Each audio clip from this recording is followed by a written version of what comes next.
pikiran kita sangatlah kuat. Ia memiliki kendali atas perasaan dan tindakan kita. Oleh karena itu, penting bagi kita untuk menjaga apa yang masuk ke dalam pikiran kita. Setiap hari kita dihadapkan pada berbagai macam informasi, peristiwa, dan pengalaman. Pikiran kita menerima begitu banyak rangsangan, baik dari hal yang kita lihat, dengar, maupun rasakan. Apa yang kita izinkan masuk ke dalam pikiran kita akan membentuk cara kita berpikir, berbicara, dan bertindak. Para ilmuwan telah lama mempelajari bagaimana otak kita bekerja. Dan ada temuan yang menyatakan bahwa kita tidak bisa sepenuhnya melupakan setiap adegan atau pengalaman yang pernah kita alami. Bahkan ketika kita tidak secara sadar mengingat sesuatu, rangsangan yang tepat dapat membangkitkan kembali ingatan tersebut. Pikiran kita menyimpan banyak hal yang mungkin kita anggap sepele, tetapi dalam momen-momen tertentu, hal-hal itu bisa memengaruhi perilaku kita tanpa kita sadari. Inilah yang sering kita sebut sebagai masuk sampah, keluar sampah. Apapun yang kita masukkan ke dalam pikiran kita, baik itu melalui tontonan, bacaan, atau percakapan, akan berpengaruh besar pada perilaku kita. Jika kita memasukkan hal-hal yang tidak sehat, negatif, atau beracun, hasilnya akan tampak dalam sikap dan tindakan kita.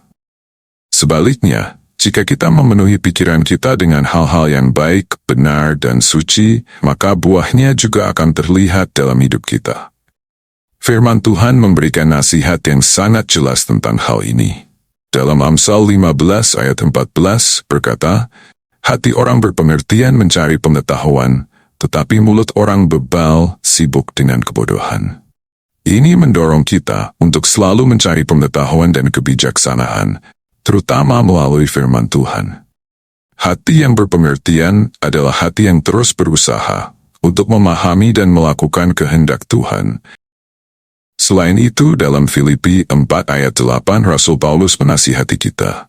Jadi akhirnya, saudara-saudara, semua yang benar, semua yang mulia, semua yang adil, semua yang suci, semua yang manis, semua yang sedap didengar, semua yang disebut kebajikan dan patut dipuji, pikirkanlah semuanya itu. Ayat ini bukan sekadar perintah sederhana, tetapi sebuah undangan bagi setiap orang percaya untuk mengisi pikirannya dengan hal-hal yang baik dan membangun. Pikirkan sejenak, apa yang sering memenuhi pikiran kita sepanjang hari. Paulus mengingatkan kita untuk memilih dengan bijak apa yang kita izinkan tinggal dalam pikiran kita. Karena pikiran yang dipenuhi dengan hal-hal negatif akan membawa kita pada kegelisahan dan ketidakpuasan. Sebaliknya, jika kita mengarahkan pikiran kita pada hal-hal yang positif dan membangun, kita akan merasakan damai sejahtera dan sukacita yang berasal dari Tuhan.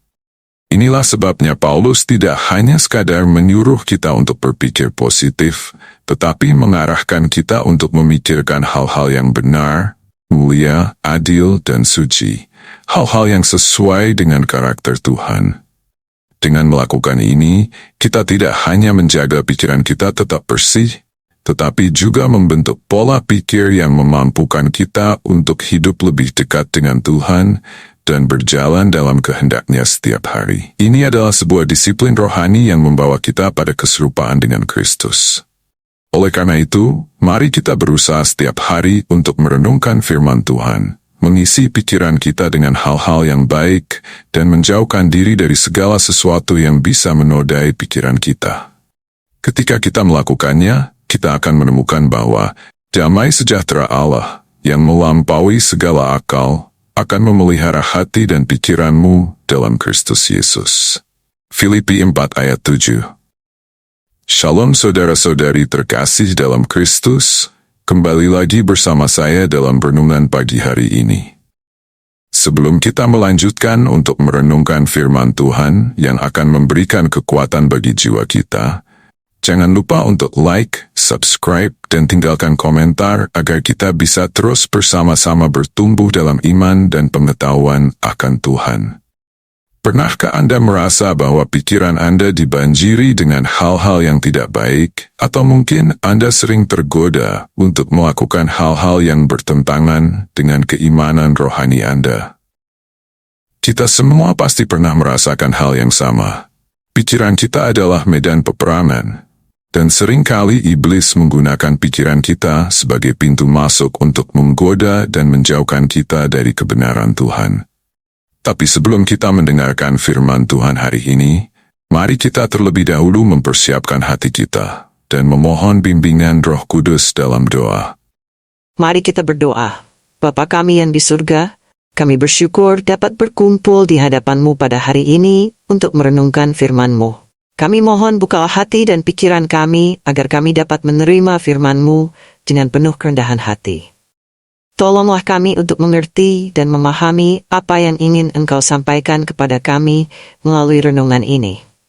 Tuhan, hari ini kami ingin belajar tentang pentingnya menjaga apa yang masuk ke dalam pikiran kami. Kami tahu bahwa pikiran kami adalah taman, dan apa yang kami tanam di dalamnya akan tumbuh dan berkembang. Tolonglah kami untuk menanam benih-benih positif seperti cinta, kebaikan, dan optimisme. Bimbinglah kami untuk menghindari hal-hal negatif yang dapat merusak pikiran kami.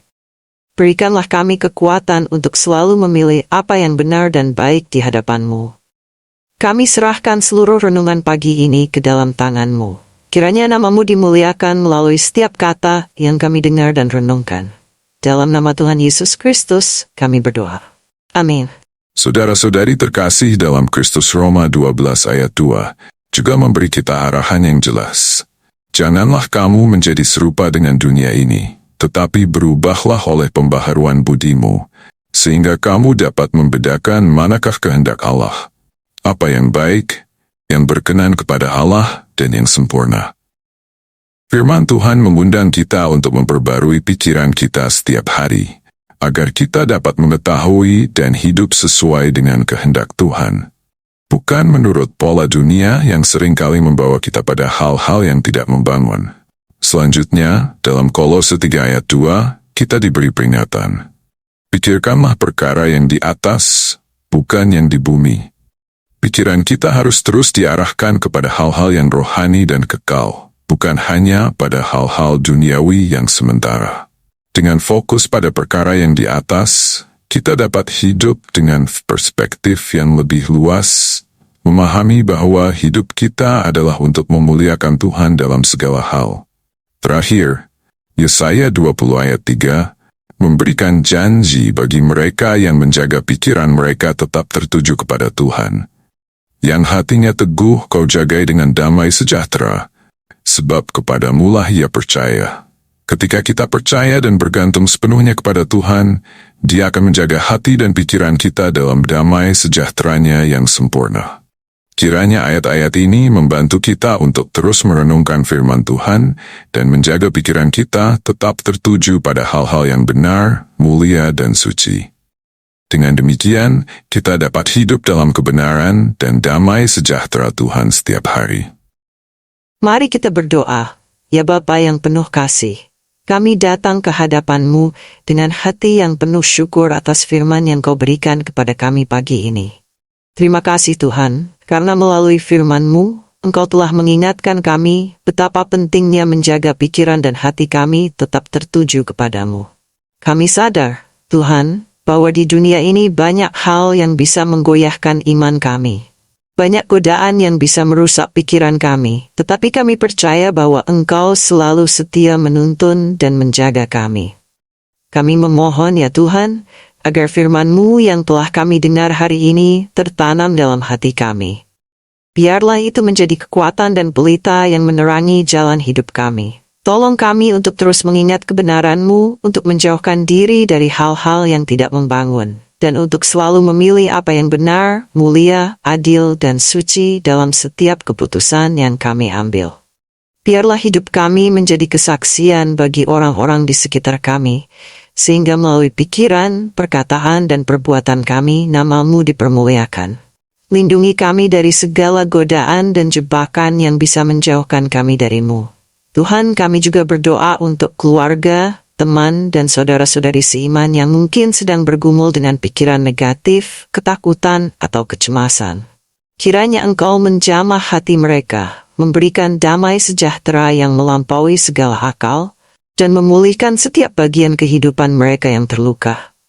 Terima kasih Tuhan atas kasih setiamu yang tak pernah berubah. Kami menyerahkan hari ini ke dalam tangan-Mu dan percaya bahwa Engkau akan memimpin kami dalam segala hal. Di dalam nama Yesus Kristus, Tuhan dan Selamat kami berdoa dan mengucap syukur. Amin.